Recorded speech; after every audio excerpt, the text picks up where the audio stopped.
విషయానికి వస్తే పాపం స్పీకర్ గారు వారి పరిస్థితి చాలా దారుణంగా ఉంది. ఆయన ఆత్మసాక్షిగా పనిచేసే పరిస్థితులు లేడు, చట్ట ప్రకారం కూడా పనిచేసే పరిస్థితులు లేడు. బహిరంగంగానే మా పార్టీ మారిన ఎమ్మెల్యేలు గతంలో కాంగ్రెస్ పార్టీ కార్యక్రమాలు పాల్గొన్నారు, పార్లమెంట్ ఎన్నికల్లో కాంగ్రెస్ పార్టీ కార్యక్రమాల్లో పాల్గొన్నారు. మేము అవన్నీ కూడా సబ్మిట్ చేసినాం.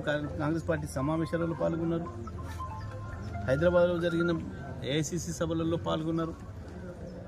అన్నీ కూడా కాంగ్రెస్ జెండా వేసుకొని తిరుగుతున్నారు. అన్నీ సబ్మిట్ చేసిన దానికి కూడా స్పీకర్ గారికి కనపడలేదట. వాళ్ళు చాలా వికార్సైన చాలా బుద్ధి కలిగిన బీఆర్ఎస్ పార్టీ ఎమ్మెల్యేలుగానే తిరుగుతున్నారట, కేసీఆర్ శిష్యులుగా తిరుగుతున్నారట.